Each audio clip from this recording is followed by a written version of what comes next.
প্রধানমন্ত্রীর আশ্রয়ণ প্রকল্প ২-এর ১৮,৫৬৬ পরিবারকে ঘর হস্তান্তর শেষে কথা বলছেন প্রধানমন্ত্রী শেখ হাসিনা। আমরা এখন সরাসরি যুক্ত হচ্ছি সেখানে। আমার ভাতৃবধূ থেকে শুরু করে আত্মীয় পরিবার পরিজন ১৮ জন সদস্যকে আমি তাদের আত্মার মাগফিরাত কামনা করি।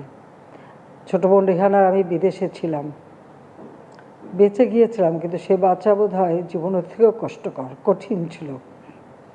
তারপর দেশে আসতে পারিনি। আমি জানি না আমার বাবা কি অপরাধ ছিল। তিনি তার সারাটা জীবন উৎসর্গ করেছিলেন বাংলাদেশের জনগণের জন্য। ক্ষুধা, দারিদ্র্যে নিষ্পেষিত, শোষিত, বঞ্চিত মানুষগুলির ভাগ্য পরিবর্তনের জন্য। তিনি নিজের জীবনে কিছু চাননি। বাংলাদেশের মানুষের অধিকার আদায়ের জন্যই তিনি জীবন সংগ্রাম করেছেন, জেল জুলুম অত্যাচার সহ্য করেছেন, এবং তারই নেতৃত্বে আমরা স্বাধীনতা পেয়েছি। তিনিই বাঙালি জাতিকে স্বাধীনতার মূল মঞ্চে উজ্জীবিত করেছিলেন। জাতির পিতা বঙ্গবন্ধু শেখ মুজিবের ডাকে সাড়া দিয়ে এদেশের মানুষ অস্ত্র তুলে নিয়ে যুদ্ধ করে বিজয় এনে দিয়েছিল। আর সেই বিজয়ের পর একটা যুদ্ধ বিধ্বস্ত দেশের শাসনভার তিনি হাতে নেন, যেখানে কোনো রিজার্ভ মানি ছিল না, কারেন্সি নোট ছিল না, গোলায় কোনো খাদ্য ছিল না, যুদ্ধকালীন সময় কোনো ফসল উৎপাদন হয়নি। তারপর রাস্তাঘাট, পুল, ব্রিজ, রেল ব্রিজ সব কিছু ধ্বংসপ্রাপ্ত, স্কুল, কলেজ, মসজিদ, মাদ্রাসা সবই ধ্বংসপ্রাপ্ত। সেই ধ্বংসস্তূপের উপর শূন্য হাতে দাঁড়িয়ে এই বাংলাদেশটাকে তিনি এগিয়ে নিয়ে যাচ্ছিলেন, এবং মাত্র 3 বছর 7 মাস সময় পেয়েছিলেন। একটি শোষিত বঞ্চিত জাতি, নির্যাতিত জাতি, তার উপর 30 লক্ষ শহীদ পরিবার, নির্যাতিত মা বোন এবং যারা আহত মুক্তিযোদ্ধা সকলেরই চিকিৎসা ব্যবস্থা এবং যারা শহীদ পরিবারকে আর্থিক সহায়তা, নির্যাতিত মা বোনদেরকে পুনর্বাসনের ব্যবস্থা করেছিলেন জাতিপিতা বঙ্গবন্ধু শেখ মুজিব। প্রত্যেক ঘরে ঘরে রিলিফ পণ্য পৌঁছে দেয় আমাদের আওয়ামী লীগের নেতাকর্মী। রাস্তাঘাট ছিল না, নৌকায় করে পায়ে হেঁটে বিভিন্ন প্রত্যন্ত অঞ্চলে সহযোগিতার হাত বাড়িয়েছিলেন। এভাবে যেমন একদিকে যুদ্ধ বিধ্বস্ত দেশ গড়ে তোলা, অপরদিকে দেশকে আর্থসামাজিক উন্নয়নের পথে তিনি এগিয়ে নিয়ে যাচ্ছিলেন। আর তখন এলো সেই চরম আঘাত। আমি আজকের দিনে জাতির পিতা বঙ্গবন্ধু শেখ মুজিবের প্রতি শ্রদ্ধা জানাচ্ছি। শ্রদ্ধা জানাই জাতীয় চাঁদ নেতার প্রতি, 30 লক্ষ শহীদের প্রতি, 2 লক্ষ মা বোনের প্রতি।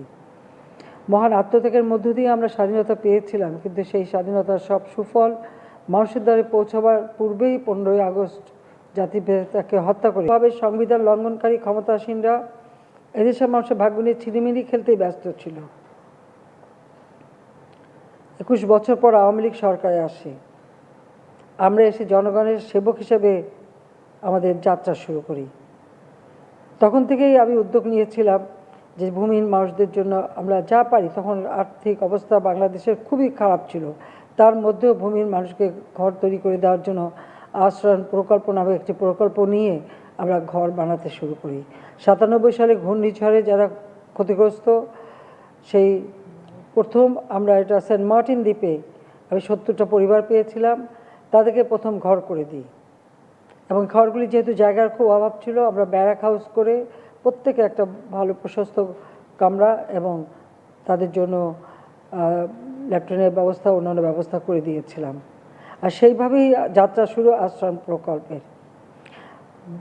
দ্বিতীয় দফা যখন সরকারে আসলাম 2009 সালে, কারণ এই আজকে এই দিনে মুক্তি পেয়েছে, এই মুক্তি পেয়ে যখন নির্বাচনটা হলো, সেই নির্বাচনে আওয়ামী লীগ এককভাবে 233টা সিট আমরা পেয়েছিলাম। বাংলাদেশের মানুষ আস্থা বিশ্বাস রেখেছিল আমাদের উপর। যে মানুষগুলো আমাদের উপরে আস্থা বিশ্বাস রেখেছে তাদের সেবা করা এটাই আমাদের দায়িত্ব। ঠিক আমার বাবা যেভাবে নিজেকে বাংলাদেশের জনগণের সেবক হিসেবে ঘোষণা দিয়েছিলেন, আমিও তার পদাঙ্ক অনুসরণ করে বাংলাদেশের মানুষের সেবক হিসেবেই নিজেকে আমি উপস্থাপন করি। এবং আমার চেষ্টা হচ্ছে এই বাংলাদেশ, লাখো শহীদের রক্তে অর্জিত বাংলাদেশ, এ বাংলাদেশ কখনো পিছিয়ে থাকতে পারবে না। এ বাংলাদেশকে এগিয়ে নিয়ে যেতেই হবে। এদেশের মানুষ ক্ষুধা দারিদ্র্য থেকে মুক্তি পাবে, প্রত্যেকটা মানুষ সুন্দর জীবন পাবে, সেটাই আমাদের লক্ষ্য। আর সেই লক্ষ্য নিয়েই আমরা কাজ করে যাচ্ছি। ইতিমধ্যে আমরা বিভিন্ন জায়গায় এই আশ্রম প্রকল্প দিয়ে মানুষকে পুনর্বাসন করেছি। কিছুক্ষণ আগে আপনারা দেখলেন যে তাদের জীবনের যে পরিবর্তনটা এসেছে, একটা আত্মবিশ্বাস, আত্মমর্যাদাবোধ ফিরে এসেছে। একটি দেশকে উন্নত করতে হলে এটা সবথেকে বেশি প্রয়োজন। আজকে আমরা এই মুহূর্তে নতুনভাবে আবার ঘর দেব যারা ভূমিহীন। সেই সাথে আরেকটা কথা আমি বলতে চাই, গত কয়েকদিন আগে যে ঘূর্ণিঝড় জলোচ্ছ্বাস হয়ে গেল, সেখানে হাজার হাজার মানুষ ক্ষতিগ্রস্ত। ইতিমধ্যেই আমরা কিন্তু তালিকা করেছি কোন কোন এলাকায় কতগুলি ঘর সম্পূর্ণভাবে বিধ্বস্ত হয়েছে, কতগুলি আংশিক বিধ্বস্ত হয়েছে। যেগুলি সম্পূর্ণ ক্ষতিগ্রস্ত তাদেরকে আমরা ঘর তৈরি করে দেব। আংশিক ক্ষতিগ্রস্ত তাদের জন্য আমরা ঘর নির্মাণ উপকরণ দিয়ে সহায়তা করব। অর্থাৎ এই যে প্রাকৃতিক দুর্যোগ, এই দুর্যোগে যারা ক্ষতিগ্রস্ত তাদের পাশে আমরা আছি, প্রাথমিকভাবে যা যা প্রয়োজন করে যাচ্ছি। আর এখন এই ঘর বাড়ি যাদের ক্ষতিগ্রস্ত হয়েছে আমি তাদের এটুকু বলতে চাই যে আপনাদের চিন্তার কোনো কারণ নেই, প্রত্যেকেরই ঘর নির্মাণ যাতে করতে পারেন সে ব্যবস্থাটা ইনশাল্লাহ আমি করে দেব। এবং সেভাবেও আমরা ইতিমধ্যে প্রস্তুতি নিয়েছি, প্রত্যেক এলাকা থেকেই আমরা তথ্য সংগ্রহ করেছি এবং সেই অনুযায়ী আমরা এই সহায়তাটা পাঠাবো।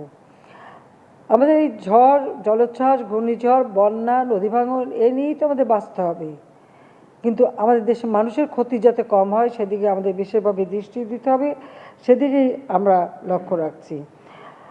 আজকে যে ঘরগুলি আমরা আপনাদেরকে দেব, এখানে আশ্রয় প্রকল্প 2-এর অধীনে পঞ্চম পর্যায়ে দ্বিতীয় ধাপে 18,566টি ভূমিহীন গৃহহীন পরিবারকে জমি ও গৃহ হস্তান্তর এটা করা হবে।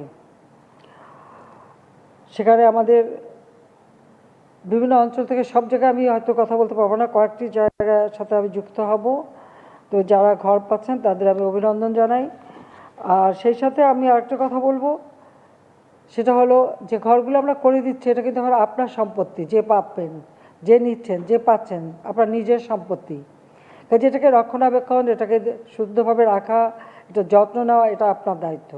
বিদ্যুৎ ব্যবহারে অবশ্যই সাশ্রয়ী হতে হবে, মিতব্যয়ী হতে হবে এবং যে জিনিসটা আপনি পাচ্ছেন কোনো অর্থ খরচ করতে হচ্ছে না, কিন্তু সেটাকে আপনাকেই রক্ষা করা, আপনার নিজের সম্পদ হিসেবে যত্ন নিতে হবে, সেটাই আমি আপনাদের বলবো।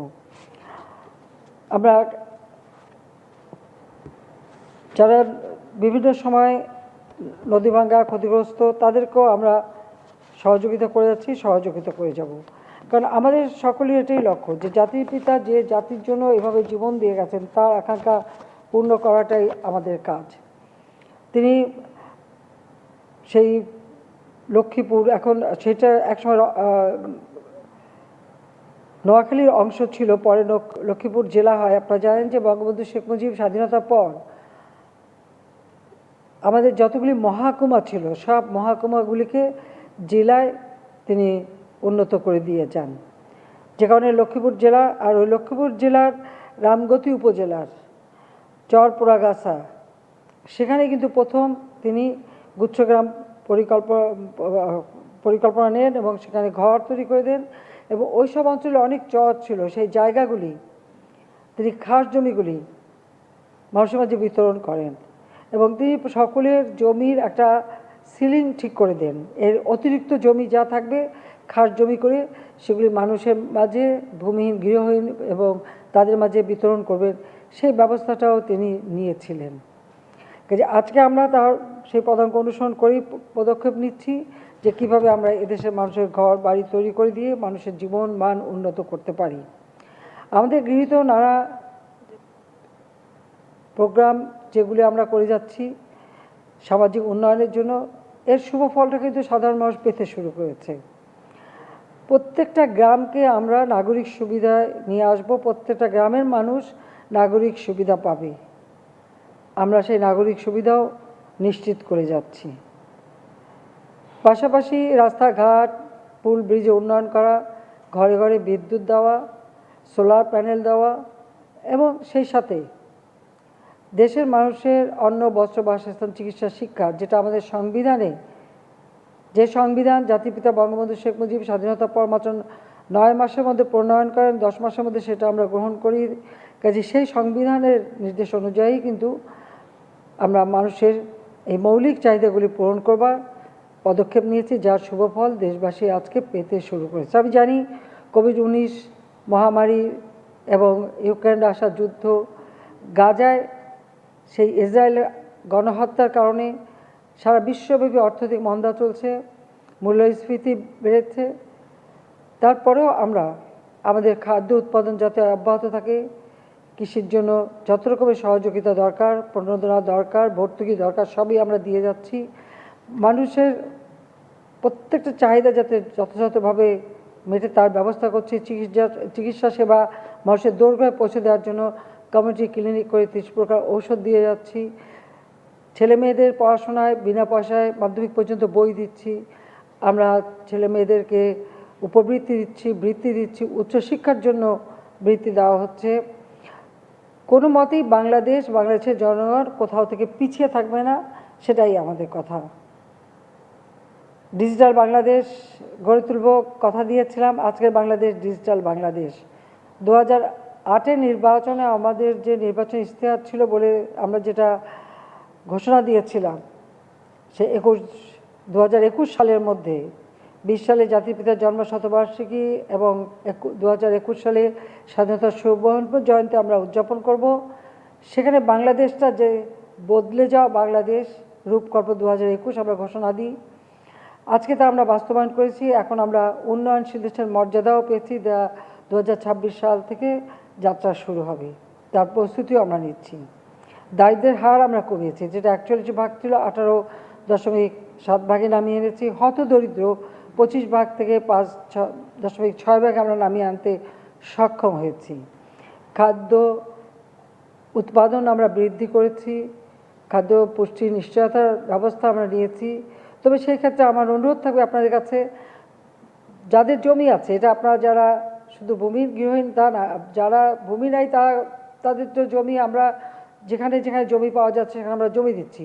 এর বাইরেও যারা উপস্থিত আছেন বা আমার কথা শুনছেন, সকলকে আমি এই আহ্বান জানাবো, কোথাও যেন 1 ইঞ্চি জমি অনাবাদি না থাকে।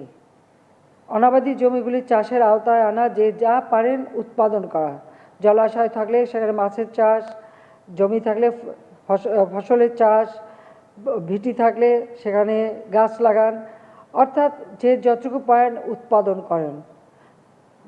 জাতিপিতা বলেছিলেন ভিক্ষুক জাতির কোনো ইজ্জত থাকে না। তো আমরা কারোর কাছে ভিক্ষাকে চলতে চাই না, হাত পেতে চলতে চাই না। যতটুকু আমাদের সম্পদ সেটাই যথাযথ কাজে লাগিয়ে আমরা নিজের পায়ে দাঁড়িয়ে মাথা উঁচু করে চলবো, সম্মানের সাথে চলবো, সেভাবেই বাংলাদেশকে গড়ে তুলব। সেখানে আপনাদের সকলের সহযোগিতা একান্তভাবে দরকার, কাজে সেই দিকে আপনারা বিশেষভাবে দৃষ্টি দেবেন। আমরা ঘরে ঘরে বিদ্যুৎ দিয়েছি, এখানে মেলা টাকা ভর্তুকি দিতে হয়, কাজে বিদ্যুৎ উৎপাদনে আমাদের যেমন খরচ হয়, কিন্তু আপনাদের আমরা তার থেকে খুব কম পয়সায় দিচ্ছি। সেই ক্ষেত্রে বিদ্যুৎ ব্যবহারে আপনাদের সাশ্রয়ী হতে হবে, হয়তো বিদ্যুৎ অপচয় করবে না। পানি ব্যবহারে সাশ্রয়ী হতে হবে। প্রত্যেকটা জিনিস নিজের মনে করে যত্ন নিতে হবে। এটা আমাদের, এই কথাটা সকলের জন্য প্রযোজ্য। কাজে প্রত্যেককে আমি এই অনুরোধটা জানাবো, যারা বিত্তবান আছেন অথবা যারা একেবারে ধৈর্য, সকলের জন্যই প্রযোজ্য। আমি বলবো যে যেটুকু সম্পদ সেটা যদি আমরা যথাযথভাবে ব্যবহার করি, তাহলে আমাদের কখনো পিছন ফিরে তাকাতে হবে না, আমাদের অগ্রযাত্রা আমরা অব্যাহত রাখতে পারবো।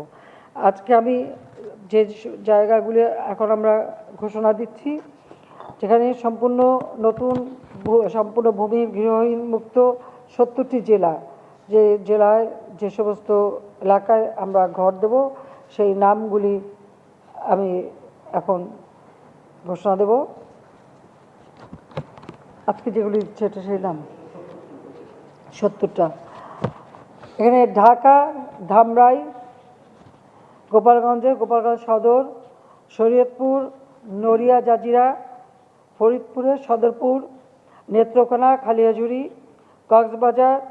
কক্সবাজার সদর, মহেশখালী, ঈদগাহ, চট্টগ্রাম, চন্দনাইশ, সন্দ্বীপ, সীতাকুণ্ডু, চাঁদপুর, হাইমচর, চাঁদপুর সদর, লক্ষ্মীপুর, রামগতি, কমলনগর,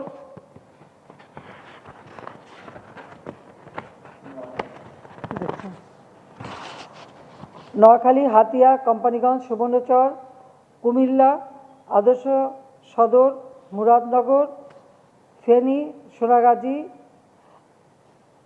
এই 7টি, এবং গাইবান্ধা, ফুলছড়ি, সাঘাটা, কুড়িগ্রাম সদর, উলিপুর, নাগেশ্বরী, রাজারহাট, চররাজীবপুর, রৌমারী। রংপুর, গঙ্গাচড়া, মিঠাপুকুর, পীরগঞ্জ, লালমনিরহাট, কালীগঞ্জ, লালমনিরহাট সদর, পাটগ্রাম, হাতীবান্ধা, আদিতমারি, নীলফামারী, সৈয়দপুর, সিরাজগঞ্জের চৌহালি, বগুড়া, শেরপুর, সাতক্ষীরা, আশাশুনি, যশোর, মনিরামপুর, খুলনা, পাইকগাছা, কয়রা, দাকব, নড়াইল, লোহাগড়া, নড়াইল সদর, বাগেরহাট সদর, শরণখোলা, রামপার, মোল্লাহাট, ফকিরহাট, চিতলমারি, মোরেলগঞ্জ, মংলা, কচুয়া, ভোলা, বোরহানুদ্দিন, চরপেশন, মনপুরা, বরগুনা সদর, আমতলী, বরিশাল সদর, হিজলা, গৌরনদী, হবিগঞ্জ, আজমেরীগঞ্জ, সুনামগঞ্জ, দিরাই, ছাতক, জগন্নাথপুর, জামালগঞ্জ। সর্বমোট এখানে আমরা 70টি উপজেলা আজকে আমরা এখানে সকলের জন্য বিনামূল্যে 2 কাঠা জমি এবং একটি করে ঘর, তার সাথে সাথে ল্যাট্রিন, বিদ্যুতের ব্যবস্থা, পানির ব্যবস্থা, সব ধরনের সুযোগ সুবিধা সহ আমরা হস্তান্তর করব।